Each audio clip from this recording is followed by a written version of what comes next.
మన కొరకు ఈరోజు ఏర్పరచబడిన వాక్య భాగం ప్రకటన గ్రంథం 1వ అధ్యాయం 4వ వచనం చదువుకుందాం.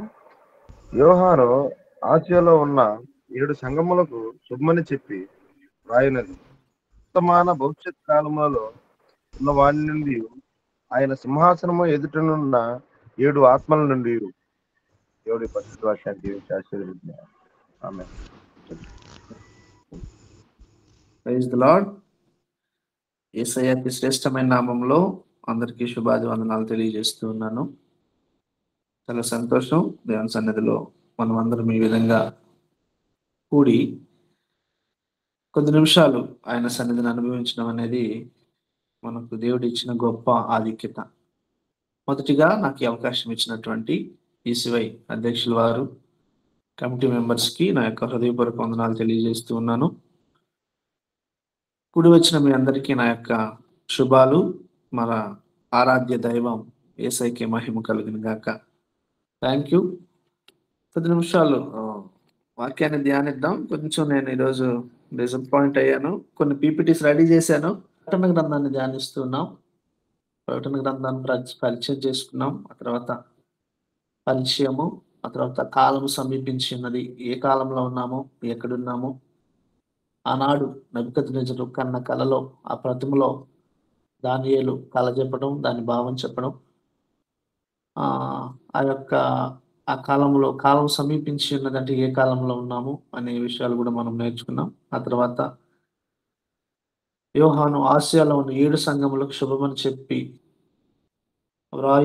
వర్తమాన భూత భవిష్యత్తు కాలంలో ఉన్నటువంటి ఆ సంఘాలకి ఉత్తరాలు 7 సంఘాలు 7 ఉత్తరముల గురించి నేర్చుకున్నాం. అయితే మరొకసారి వాక్యం చదువుతున్నాను చూడండి. ప్రకటన గ్రంథము 1వ అధ్యాయము 4వ వచనం. యోహాను ఆసియాలో ఉన్న 7 సంఘములకు శుభమని చెప్పి రాయినది. వర్తమాన భూత భవిష్యత్తు కాలములలో ఉన్న వాని నుండి ఆయన సింహాసనము ఎదుట ఉన్న 7 ఆత్మల నుండి నమ్మకమైన సాక్షియు, మృతుల నుండి ఆది సంభూతుడిగా లేచిన వాడును, భూపతులకు అధిపతి అయిన యేసుక్రీస్తు నుండి కృపా సమాధానములు మీకు కలుగును గాక. ఇక్కడ ఇంతకుముందు చెప్పాను 7 సంఘాలకు ఉత్తరములు వ్రాయడం, వాటి వెనక ఉన్న దేవుని యొక్క ఆలోచన ఏమిటో మనం నేర్చుకున్నాం. ఆ తర్వాత 7 సంఘాలలో దేవుడు మెచ్చుకున్న విషయాలు, దేవుడు ఆశించిన విషయాలు, అలాగే 7 సంఘాలలో దేవునికి నచ్చిన విషయాలు కూడా ఏంటో మనం తెలుసుకున్నాం.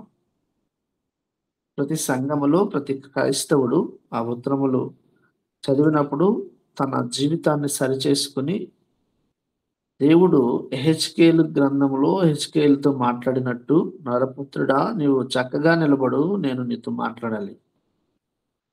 మనం కూడా ఆయన ఎదుట నిలబడటానికి కలంకం కానీ, మచ్చ కానీ, డాగు కానీ అట్టిది మరి ఏది లేకుండా మనం పరిశుద్ధులుగా బ్రతకవలసిన వారమై ఉన్నాం. అదే ఈ 7 ఉత్తరాలు నేర్పించే సత్యం. అయితే మళ్ళీ మనం అదే వాక్యం మనం చదువుకున్నాం. ప్రకటన గ్రంథం 1:4 మనం ధ్యానం చేస్తూ ఉన్నాం. అయితే చూడండి, ఈ దినాన 7 ఆత్మలు అంటే ఏంటో ధ్యానం చేద్దాం. వర్తమాన భూత భవిష్యత్తు కాలాలలో ఉండే దేవుడు ఆయన. నేను ఉన్నవాడను అనువాడను అని మోషేతో పరిచయం చేసుకున్న దేవుడు. ఆదియు అంతము అయ్యున్న దేవుడు, అల్ఫా ఒమేగా దేవుడు, నేను మొదటి వాడను కడపటి వాడను అని లేఖనాలు సెలవిస్తూ ఉన్నాయి. మోషే అడుగుతున్నాడు దేవుణ్ణి, అయ్యా నన్ను వెళ్ళమంటున్నావు, నిన్ను పంపినవాడు ఎవరు అని అడిగినప్పుడు నేను నీ పేరు ఏమని చెప్పాలి అన్నప్పుడు నేను ఉన్నవాడను అనువాడను అని అంటున్నాడు. అలాగే మోషే 90వ కీర్తనలు అంటాడు, ప్రభువా నీవు తరతరములకు మాకు నివాస స్థలం నీవే. తరతరాలకు ఆయన నివాస స్థలం నీవే. కాబట్టి ఆయన సింహాసనం ఎదుట ఉన్న 7 ఆత్మల నుండి ఈ యొక్క 7 ఆత్మల గురించి బైబిల్ గ్రంథములో ఏ ఒక్కరికి ఏకాభిప్రాయం లేదు. అంటే మనం వాక్యాన్ని ధ్యానిస్తున్నప్పుడు కూడా రకరకాలుగా ఉంటావి. కానీ ఏది ఏమైనప్పటికీ బైబిలే మనకు ప్రామాణికము, మన ఆధారం కాబట్టి బైబిల్‌లో ఉన్న మాటలే మనం చెప్పుకోవాలి. అయితే ఇప్పటివరకు చాలా విభేదాలు ఉన్నాయి. ప్రకటన గ్రంథం గురించి రకరకాలుగా అనుకుంటారు. అపోహలు అయన్నీ మనకొద్దు గానీ, మనము బైబిల్ చదివే వారికంటే చాలు దేవుడు మనతోని మాట్లాడతాడు. అయితే కొన్ని విషయాలు మీకు తెలియజేస్తాను. యూదుల సాంప్రదాయ గ్రంథంలో ఈ యొక్క 7 ఆత్మల గురించి రాసుకున్నారాళ్ళు. బైబిల్‌లో లేదు. ఒకసారి మీకు గుర్తు చేస్తాను. ఈ యొక్క 7 ఆత్మలు 7 దేవతలుగా వాళ్ళు పోల్చుకున్నారు. ఎవరు? యూదులు. వారి యొక్క సాంప్రదాయ గ్రంథాలున్నాయి బైబిల్ గాకుండా. చాలా మంది వాటినే ఆత్మలను వారు దేవదూతలుగా పోల్చుకున్నారు గదా! వాటినే నమ్మారు. ఈరోజు కూడా నమ్ముతూనే ఉన్నారు. అసలు ఆ సింహాసనం ఎదుట ఉన్న 7 ఆత్మలు దేని గురించి మాట్లాడుతున్నాయి? నిజంగా దేవదూతలేనా?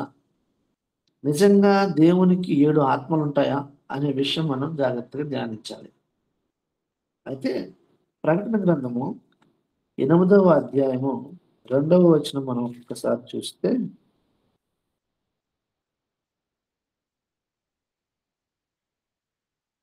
మరియు సువర్ణ దుంపార్తి చేత పట్టుకొని ఉన్న వేరొక దూత వచ్చి బలిపీఠము ఎదుట నిలువగా సింహాసనము ఎదుట ఉన్న సువర్ణ బలిపీఠము పైన పరిశుద్ధులందరి ప్రార్థనలతో కలుపుటకై అతనికి బహు ధూపద్రవ్యములు ఇవ్వబడెను.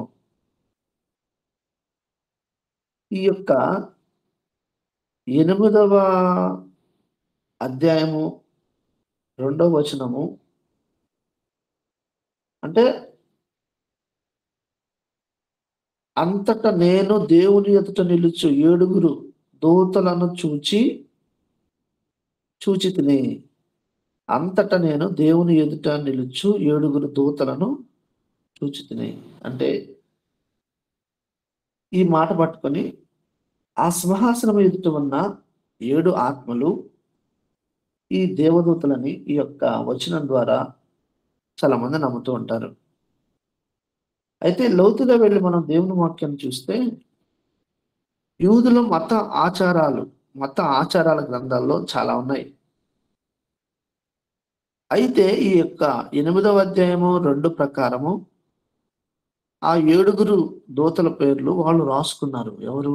యూదుల యొక్క మత గ్రంథాలలో ఆ 7 ఆత్మలు 7 దేవదూతలను నమ్మి వాళ్ళ పేర్లు రాసుకున్నారు వాళ్ళు. కోట్ల కొలది దేవదూతలుంటాయి. అయితే కొన్ని పేర్లు మనకు కూడా తెలుసు. ఈ గ్రంథంలో రాయబడిన 7 దూతలు ఎవరంటే ఇప్పుడు మనకు కొంతమంది తెలుసు. గాబ్రియేల్ అని, మీకాయేల్ అని. గాబ్రియేలు అంటే దేవుని యొక్క వార్తలు తీసుకొని వచ్చి మధ్యవర్తిత్వం చేస్తూ ఉంటుంది. దానియేలు గారికి తీసుకొచ్చింది. అలాగే మరియాకి వార్తలు చారవేసింది.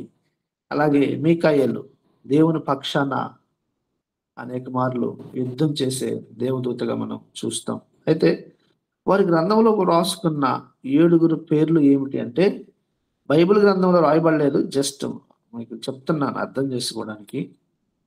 పీపీటీసీ లేదు కాబట్టి మీకు చెప్తున్నాను చూడండి. 1 గాబ్రియేలు, 2 మీకాయేలు, 3 రఫాయేలు, 4 ఊరియేలు, 5 రగూయేలు, 6 రమీయేలు, 7 సరూగయేలు. ఈ 7 ఆత్మలు, ఈ 7 దేవదూతలని యూదుల సాంప్రదాయ గ్రంథాలలో వాళ్ళు రాసుకున్నారు. ఈ 7 దూతలు ఆ యొక్క సింహాసనం ఎదుట ఉన్న ఆత్మలుగా లెక్కించారాళ్ళు. అయితే వాళ్ళు అలా నమ్మి రాసుకున్నారు. కానీ లోతుగా వెళ్లి చూస్తే ఈ యొక్క 7 ఆత్మల యొక్క ప్రస్తావన ఈ ప్రకటన గ్రంథంలోనే అక్కడక్కడ మనకు కనిపిస్తూ ఉంటుంది. ఇప్పుడు మొదటి అధ్యాయం 4వ వచనంలో చూసాం కదా! అలాగే 3వ అధ్యాయము 1లో కూడా ఉంటుంది. సార్దీస్‌లో ఉన్న దూతకు ఇలాగు వ్రాయము. అక్కడ దూత అని చూస్తాం. అలాగా 4వ అధ్యాయము 5వ వచనంలో చూస్తే ఆ సింహాసనములో నుండి మెరుపులను ధ్వనులు ఉరుములు బయలుదేరుచున్నవి మరియు ఆ సింహాసనము ఎదుట 7 దీపములున్నవి. 7 దీపములు ప్రజ్వలించుచున్నవి అని దేవుని 7 ఆత్మలు ఇక్కడ చూస్తాం. అలాగే 5వ అధ్యాయము 6లో కూడా మనం ఒక మాట చదువుకుందాం. 6 మరియు సింహాసనమునకు ఆ 4 జీవులకును పెద్దలకును మధ్యను వధింపబడినట్లుగా గొర్రెపిల్ల నిలిచి ఉన్నట్టు చూచుకుని ఆ గొర్రెపిల్లకు 7 కొమ్ములను 7 కన్నులుండెను. ఆ కన్నులు భూమి అంతటి పంపబడిన దేవుని 7 ఆత్మలు. అంటే ఆత్మలు ఇవి చూస్తూ ఉంటాం. అయితే ఈ యొక్క 4 సందర్భాల్లో ప్రకటన గ్రంథంలో రాయబడింది. కొత్త నిబంధనలో ఆత్మలను దేవుని యొక్క దూతలుగా ప్రస్తావించబడింది. అయితే ఏంటి 7 ఆత్మలు నిజంగా దేవుని దూతల అని ఆలోచించినప్పుడు బైబిల్ గ్రంథము ఆదిమ, గ్రీకు, హెబ్రీ భాషల నుండి తర్జుమా చేయబడింది. హెబ్రీ భాషలో దేవదూతలను ఏమంటారు అంటే యాంజెలోస్ అంటారు. యాంజెలోస్ అని వ్రాయబడింది. అంటే దేవదూతల గురించి చెప్పే శాస్త్రాన్ని ఏమంటారంటే యాంజియాలజీ అంటారు. ఇంగ్లీష్లో ఏంజెల్ అంటారు కదా, ఇది అక్కడ నుండే వచ్చింది పదం. అయితే గ్రీకులో 7 ఆత్మల గురించి రాయబడిన పదం ఏంటి అని బైబిల్ పండితులు నేను రిఫర్ చేసినప్పుడు న్యూమా అని రాయబడిందంట. న్యూమా అంటే స్పిరిట్, అంటే ఆత్మ. దేవదేవతల గురించి రాయబడింది ఏమో యాంజెలస్, ఆత్మల గురించి రాయబడింది న్యూమా. అంటే ఆత్మలు దేవదూతలు రెండు ఒకటే అయిపోయినప్పుడు ఒకటే పదం ఉండాలి కదా, ఒకటే మీనింగ్ ఉండాలి కదా. సో అక్కడ లేదు. అంటే దేవదూతలు దేవుని ఆత్మలు వేరు వేరు, రెండు ఒకటి కాదు అని ఒక నిర్ధారణ అయితే జరిగింది. ఇంకొకసారి 5వ వచనం నేను చదువుతాను. ప్రకటన గ్రంథం 5వ వచనము. నమ్మకమైన సాక్షియు మృతులలో నుండి ఆది సంభూతుడిగా లేచిన వాడను భూపతులకును అధిపతి అయిన యేసు క్రీస్తు నుండి కృపా సమాధానములు మీకు కలుగును గాక. యేసు క్రీస్తు నుండి కృపా సమాధానములు మీకు కలుగును గాక. చూడండి, వాస్తవంగా ఈ యొక్క కృపా సమాధానాలు ఎవరి వల్ల కలగాలి అంటే, ఎవరు ఇవ్వగలరు అంటే కృపా సమాధానాలు మనకు దేవుడు మాత్రమే ఇవ్వగలడు. అయితే దేవదూతలు మనకు ఎప్పుడు సమాధానాలు ఇవ్వలేవు, దేవుడు మాత్రమే ఇవ్వగలడు అని. అవి దేవుడు మాత్రమే చేయగలిగినవి, ఏ దేవదూతలు ఇవ్వలేవు, కేవలము దేవుడు మాత్రమే ఇవ్వగలడు. కాబట్టి ఇవి దేవదూతలు కాదు, దేవుని 7 ఆత్మలు అని మనకు అర్థమైంది. ఒక విషయం అర్థమైంది, జ్ఞాపకం పెట్టుకోవాలి మనం. అయితే ఇక్కడ దేవుని ఆత్మలు అంటే దేవునికి ఆత్మలు ఉంటాయా? దేవుని ఆత్మ, మనకు తెలిసిన ఒక ఆత్మ ఉంది. ఏంటది? పరిశుద్ధాత్మ. అయితే 7 అనేది ఎందుకు వ్రాయబడింది అంటే 7 అనే సంఖ్య, 7 అనేది పరిపూర్ణమైనటువంటి సంఖ్య. అనగా దేవుని యొక్క ఆత్మ పరిపూర్ణమైనది, సంపూర్ణమైనది. కాబట్టి ఆయన పరిపూర్ణమై ఉన్నాడు. పరలోకమందున్న మీ తండ్రి పరిపూర్ణుడు కాబట్టి మీరు కూడా పరిపూర్ణులై ఉండండి. కాబట్టి దేవుని ఆత్మ పరిశుద్ధాత్మ. 7 సంఖ్య వ్రాయబడడం ద్వారా ఆయన పరిపూర్ణుడు అని మనం జ్ఞాపకం చేసుకోవాలి. ఆది కాండము సృష్టి చేయడంలో తండ్రి, కుమార, పరిశుద్ధాత్మ దేవుడు త్రిత్వము ముగ్గురు కలిసి అక్కడ చూస్తాం. ప్రకటన మొదటి అధ్యాయాలలో కూడా పరిశుద్ధాత్మ దేవుడు మనకు కనిపిస్తాడు. ముగ్గురు కనిపిస్తారు, ముగ్గురు ఒకటే, ముగ్గురు 3 పనులు. ఈ యొక్క ప్రకటన గ్రంథం ప్రత్యక్షత తండ్రి కుమారుడైన యేసుక్రీస్తుకి అనుగ్రహిస్తే, కుమారుడైన యేసుక్రీస్తు వారు తన దూత ద్వారా యోహాను గారికి బయలుపరుస్తారు. యోహాను గారికి తన దాసులమైన మనకు ఈ యొక్క విషయాలు మనకు ప్రత్యక్షపరుస్తున్నారు. దేవుని సింహాసనం ఎదుట ఉన్న 7 ఆత్మలు దేనికి గుర్తు అంటే పరిశుద్ధాత్మ యొక్క సంపూర్ణత్వానికి, పరిపూర్ణత్వానికి గుర్తు అని మనం గుర్తుపెట్టుకోవాలి. ఈ దేవుని యొక్క 7 ఆత్మలు మనకు సూచనగా పరిశుద్ధ గ్రంథంలో మనం కొన్ని చూస్తాం. ఒక్కసారి చూద్దాము. యెషయా గ్రంథము 11వ అధ్యాయము 2 మనం చూసినట్లయితే ఇక్కడ 7 ఆత్మలు అని చదువుకున్నాం కదా ప్రకటన గ్రంథంలో. ఇక్కడ ఈ యెషయా గ్రంథంలో 7 ఆత్మలకు సూచనగా దేవుని యొక్క ఆత్మ ఏ విధంగా పనిచేస్తుందో మనకు అర్థమవుతుంది. చూడండి, చదువుతున్నాను చూడండి. 11వ అధ్యాయము 2వ వచనము. యెహోవా ఆత్మ జ్ఞాన వివేకములకు ఆధారమగు ఆత్మ, ఆలోచన బలమునకు ఆధారమగు ఆత్మ, తెలివిని యెహోవా ఎడల భయభక్తులను పుట్టించు ఆత్మ అతని మీద నిలుచును. ఇక్కడ చూడు, 7 విషయాలు ఇక్కడ రాయబడి ఉన్నాయి. 1 యెహోవా ఆత్మ, 2 జ్ఞానమునకు ఆధారమగు ఆత్మ, 3 వివేకమునకు ఆధారమగు ఆత్మ, 4 ఆలోచనకు ఆధారమగు ఆత్మ, 5 బలమునకు ఆధారమగు ఆత్మ, 6 తెలివిని పుట్టించు ఆత్మ, 7 యెహోవా యందు భయభక్తులు పుట్టించు ఆత్మ.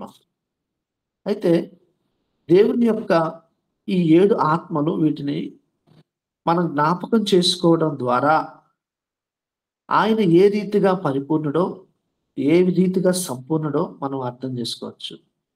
ఈ యొక్క పరిశుద్ధాత్మ దేవుడు ఏ రీతిగా పరిపూర్ణుడో, ఏ రీతిగా ఎలా చేస్తాడో పరిశుద్ధాత్మను గురించి కూడా ఒక వివరంగా మనం నేర్చుకోగలుగుతాం. ఈ యొక్క 7 ఆత్మల యొక్క శ్రేష్టమైన విషయాలు మనము నేర్చుకోవడానికి ఇదిగో ఈ వచనాలు చాలా ఉపయోగపడతాయి మనకు.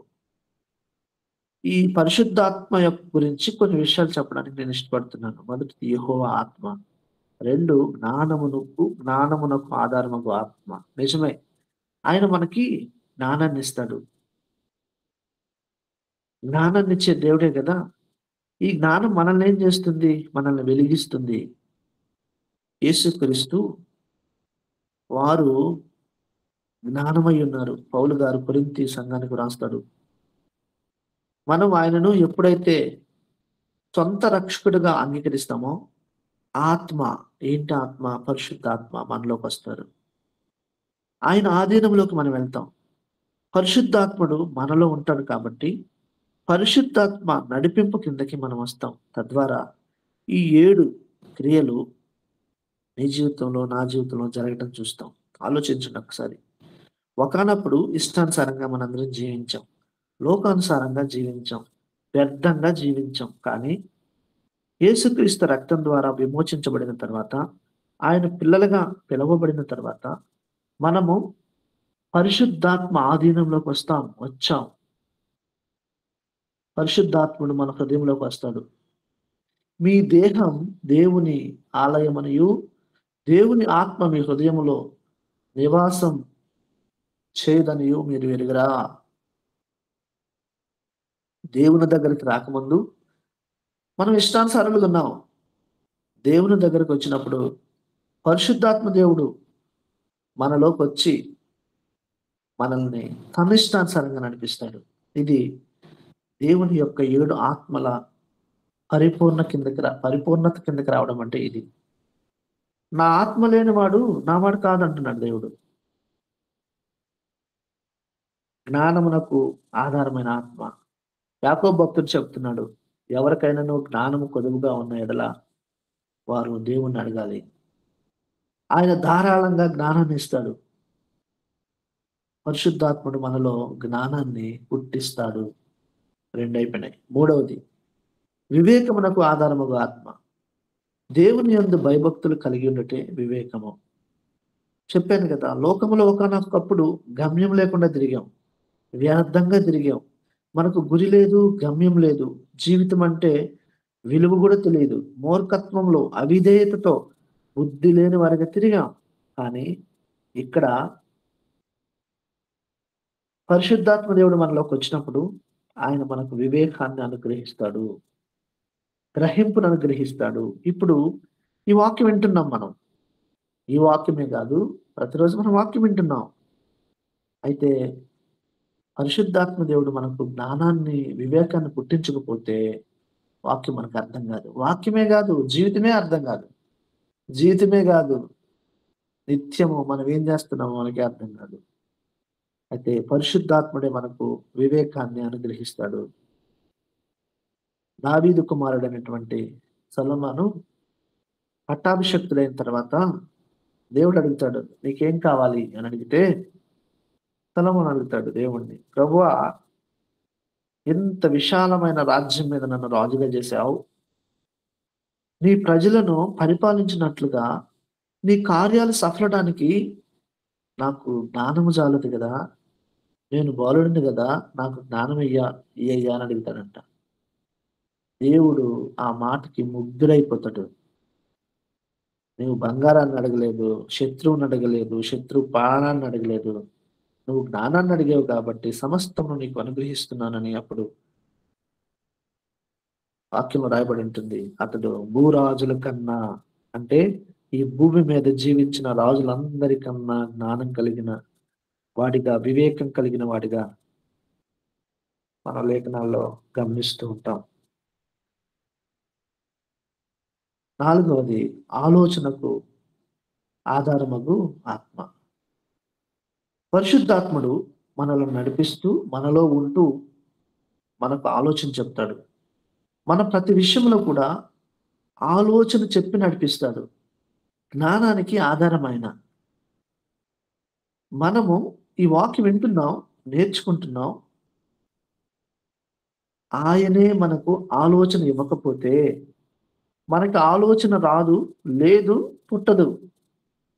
మన జీవితంలో కొన్ని కొన్ని పరిస్థితులలో లేదా కొన్ని కొన్ని పరిస్థితులు మనకు అర్థం కావు. దేవుడు మనతో ఉండి ఆలోచన చెప్పి నడిపిస్తాడు. ఎవరైనా ఆలోచనకర్త మన దేవుడు. మన ఆరాధించే దేవుడు ఆలోచనకర్త.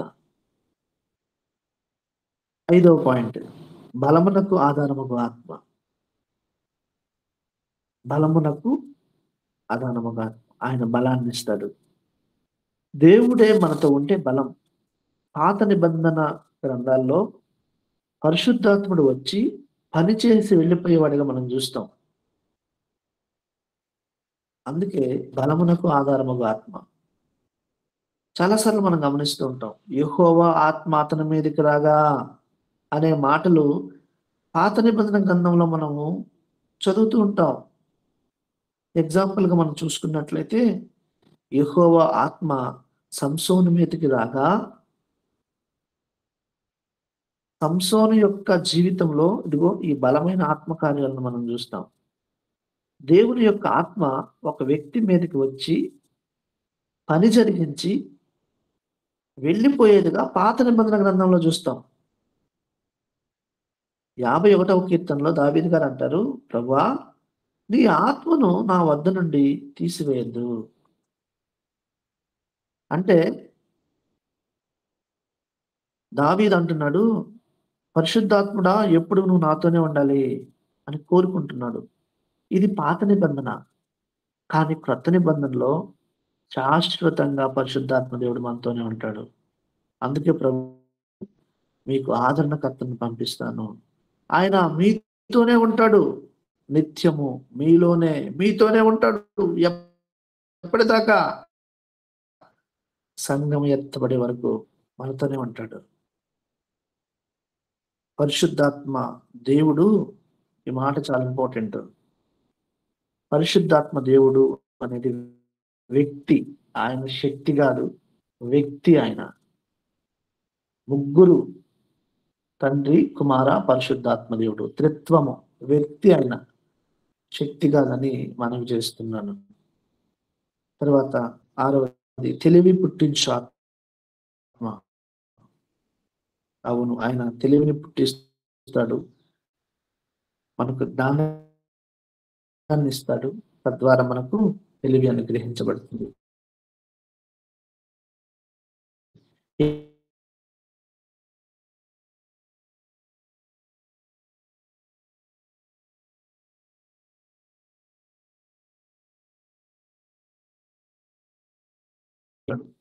మనము ఇప్పుడు ఆయన పిల్లలుగా ఉండి పరిశుద్ధాత్మ ఆధీనంలో ఉన్నాం. అంటే 7 ఆత్మలు అంటే పరిశుద్ధాత్మ వ్యక్తిత్వాన్ని చూపించడానికి వాడిన పదం అది. అంతే కానీ 7 ఉంటారు కాదని, 7 ఆత్మలు ఉంటాయి అనుకోవడం అది కాదని నేను జ్ఞాపకం చేస్తున్నాను. ఇంకొక మాట జకర్య గ్రంథం చదువుదాము. ఒక మాట జకర్య గ్రంథము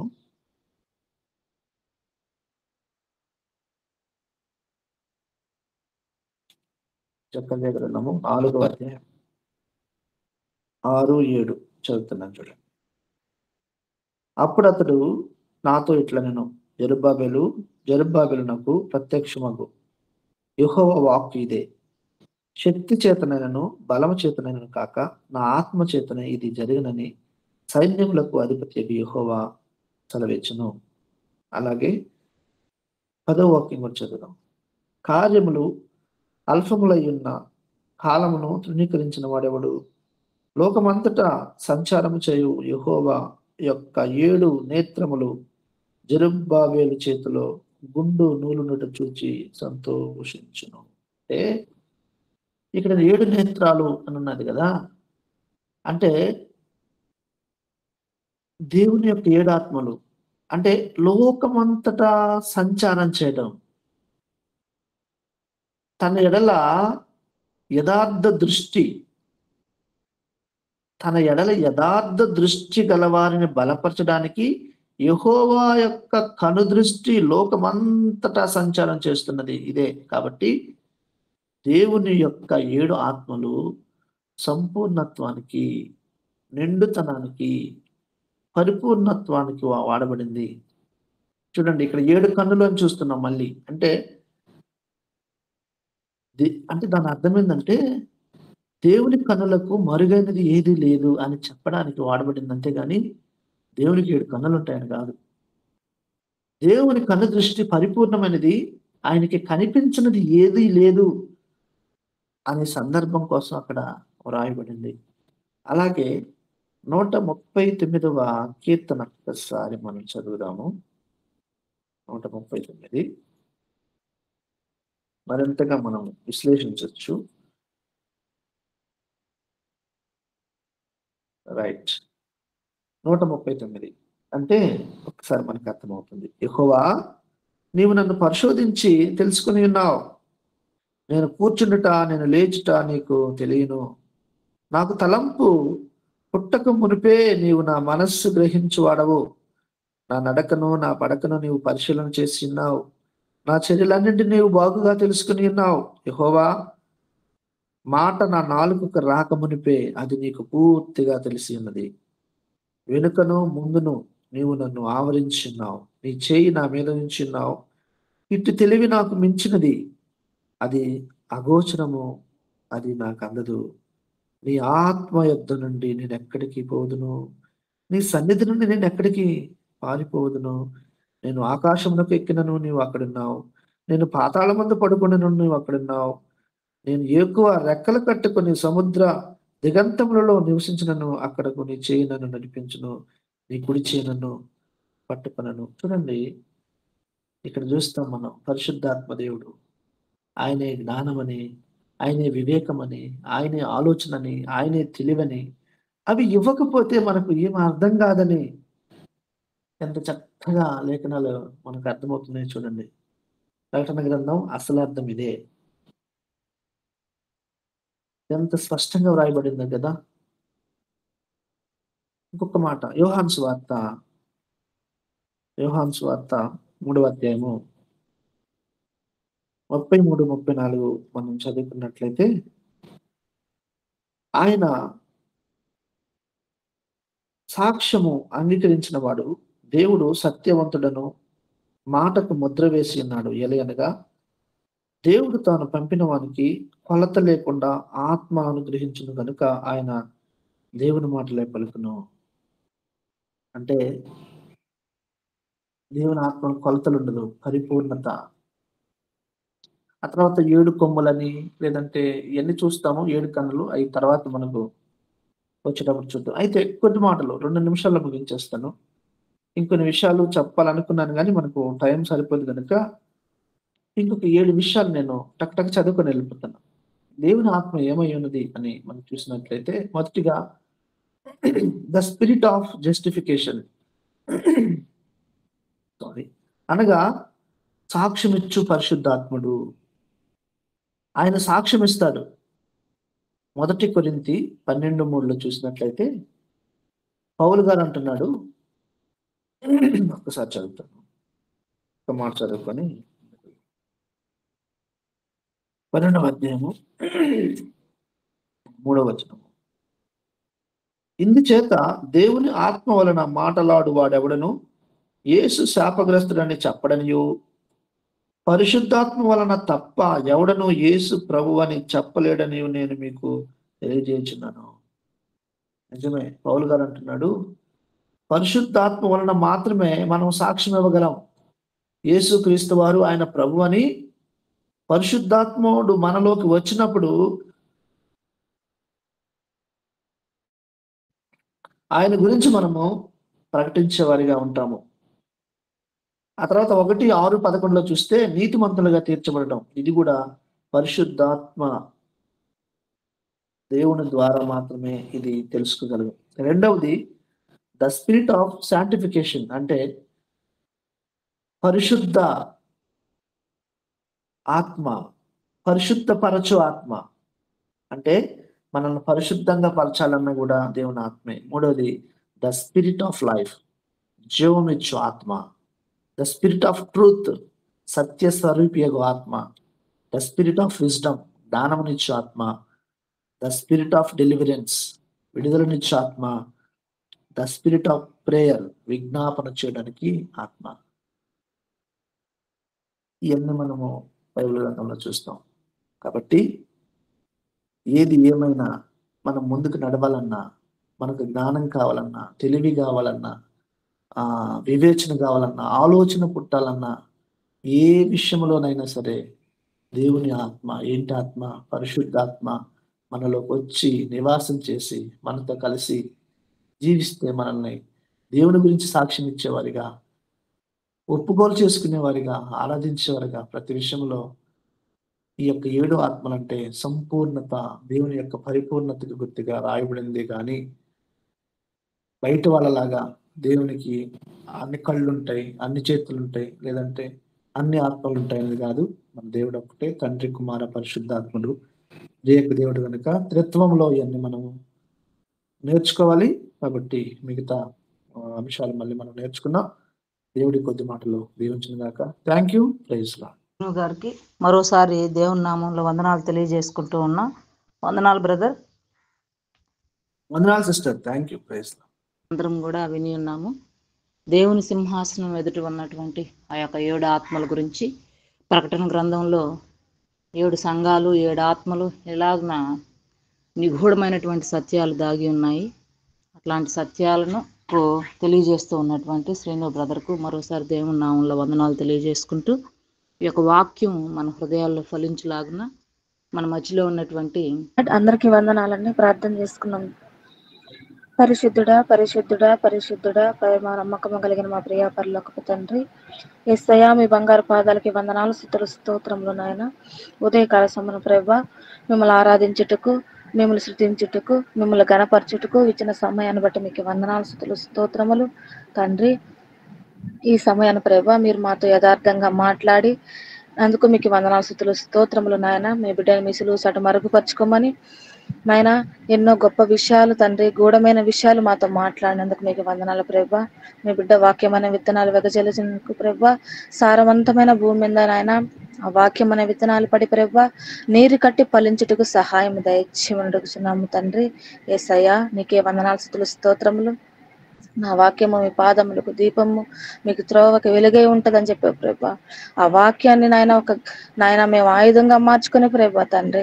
మా రాకపోకలందు ప్రభా నిన్నే సృతించుటూ, మిమ్మల్ని గణపరచుటూ ప్రభా యేసయ్య మీలో మేము జీవించుటకు సహాయం దయచేయమని అడుగుచున్నాం ప్రభా. నాయన నీ వాక్యానుసారంగా జీవించుటకు మాకు సహాయం దయచేయండి ప్రభా. నాయన తండ్రి యేసయ్య గొప్ప దేవుడా, ఈ వాక్యము తండ్రి నాయన ఇన్ని వదిలేకుండా ప్రభు యేసయ్య నాయన మా జీవితాల్లో తండ్రి నాయన మేము ఎలా నడవాలో మాకు నేర్పిస్తున్నందుకు మీకు వందనాలు స్తుతులు స్తోత్రములు తండ్రి. గొప్ప దేవ, ఇదిగో తండ్రి నాయన ఈ వాక్యం తండ్రి ఈ ప్రార్థనలో పాలు పంచుకున్న ప్రతి ఒక్క బిడ్డని మీరు జ్ఞాపకం చేసుకోండి ప్రభా తండ్రి. మీ సెలవు సార్ని మరగపరుచుకొని తండ్రి ఏ బిడ్డ ఎక్కడి కొరకునైనా మొఖాలోంచి మొరపెడిచిందో ప్రతి ఒక్క మొర ఆలకించి అంగీకరించండి ప్రభా. యేసయ్యా మీకే వందనాలు స్తుతులు స్తోత్రములు. ప్రతి ఒక్క బిడ్డ తండ్రి నాయన యేసయ్య మీకు పనికొచ్చే పాత్రగా తండ్రి ఉండులాగా సహాయం దయచేయమని, అయా మా గిన్నె నిండి పొరులాగా సహాయం దయచేయమని, మీరు ముందుండి మమ్మల్ని నడిపించమని, ప్రతి ఒక్క కుటుంబాన్ని మీరు దర్శించండి ప్రభా. అయా ప్రతి ఒక్క బిడ్డను మీరు దర్శించండి ప్రభా. ఏ బిడ్డ తండ్రి అనారోగ్యంతో ఉందో, ఏ బిడ్డ ఇరుకులు ఇబ్బందులతో ఉందో, ఏ బిడ్డ నశించిపోతుందో ప్రభా, అటు బిడ్డలను కాచి కాపాడి మీకే మహిమ ఘనత ప్రభావాలు పొందుకోమని, నీ వాక్యానుసారంగా జీవించుటకు మాకు సహాయం దయచేసి ప్రభా నాయన తండ్రి మీరు ముందుండి మమ్మల్ని నడిపించమని, మా తప్పులు పొరపాట్లు దోషములు పాపములు నాయన క్షమించి ప్రభా. 7 సంఘాల గురించి ఈ రోజు నాయన మీ బిడ్డ మాతో మాట్లాడుతున్నాడు ప్రభా నాయన. ఆ సంఘంలో తండ్రి గొప్ప సంఘాలు ఎన్నో ఉన్నాయి ప్రభా. ప్రతి ఒక్క సంఘంతో మీరు మాట్లాడారు ప్రభా. అందుని బట్టి మీకు వందనాలు. ఈ యూసీవై టీంతో కూడా మీరు మాట్లాడండి ప్రభా. ముందుకు పోవడానికి సహాయం దయచేయండి ప్రభా. ప్రతి ఒక్క బిడ్డను ఒక పాత్రగా మీరు వాడుకోమని ప్రభా. యేసయ్య ఇంకా బలపడుటకు తండ్రి మీ సహాయం దయచేయమని, ఈ సమయం నాయన ఉండి ఉపయోగించుకోలేని బిడ్డలు ఉన్నారు ప్రభా. అటు బిడ్డలు మీరు తట్టి లేపమని తండ్రి. ప్రతి ఒక్క ఆత్మను నాయన మీరు కాచి కాపాడుకోమని, మహిమ ఘనత ప్రభావాలు మీరు పొందుకోమని నజరేయుడైన యేసయ్య పరిశుద్ధ నామమున అడిగి పెట్టుకుంటున్నాం తండ్రి. ఆమేన్. ఆమేన్. ఆమేన్. ఆమేన్.